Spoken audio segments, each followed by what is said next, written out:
Muli na naman pinakita ni Alyssa Valdez ang kanyang husay at galing sa loob ng volleyball court. Nang makalaban nga nila ang Akari Chargers sa do or die match noong nakaraang April 7, 2026 ay nagtala lang naman siya ng 20 big points with 19 excellent digs at 8 excellent receptions. At siya ang naging player of the game sa do or die match. Bukod sa ibang CCS players na kasama nila sa loob ng volleyball court, ay isang player din ang nakatulong kay Alyssa Valdez para mas lalong uminit ang kanyang laro sa loob ng court. Ito'y walang iba kundi si Kyle Negrito. Kudos din talaga sa mga magagandang sets ni Kyle Negrito.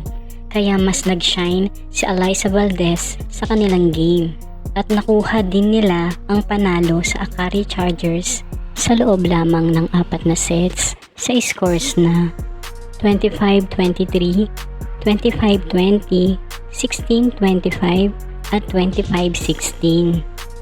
Sa pinakitang laro ni Alyssa Valdez ay maraming reactions ang lumabas, hindi lang sa loob ng volleyball court kundi lalo na sa social media.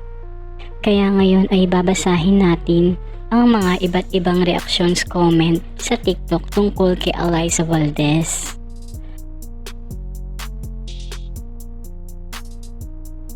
Unahin natin ang post na ito na may nakalagay na binarog ng isang Alyssa Valdez. Ito yung isa sa mga highlights ni Alyssa Valdez na kung saan ay pumalo siya na halos hindi na makita ang kanyang bola sa sobrang bilis.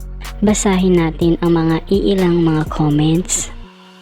Sabi dito, para kong nakita si Alyssa Valdez during her UAAP days. Naka-speed up ba to or na? Kasi super duper ang lakas ng palo niya. Love it. Sana ma-maintain ni Alyssa hanggang finals. Ganda rin ng mga digs niya kanina na parang sinapian siya ng libero. Dito naman tayo sa post na may caption na Alyssa Valdez in her prime era. Sabi dito, her famous back row attack is now back. The Phenom is finally back. Medyo nalulungkot lang ako kasi sabi niya before siya mag-retire gusto niya all out siya. Wag muna Ali, we gonna miss you. Alyssa Valdez is really unstoppable during her prime era.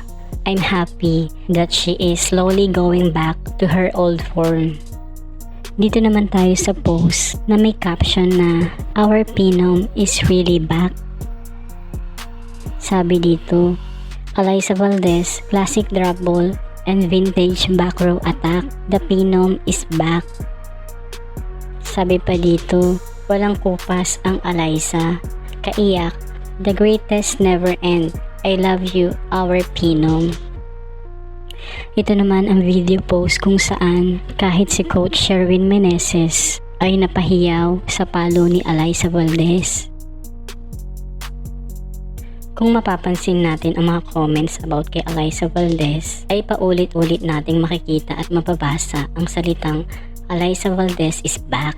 Dahil iba naman talaga ang prime era noon ni Alyssa Valdez, lalo na nung UAAP days niya. Kaya nga siya binansagang The Phenom. At ang pinakita niyang laro sa do or die match ay talaga namang masasabi natin na unti-unti na niyang nababalik ang kanyang laro. At sana lang talaga ay magtuloy-tuloy na. And that's it for today's video. Please don't forget to subscribe and click the notification bell para updated ka kapag may bago tayong upload na video.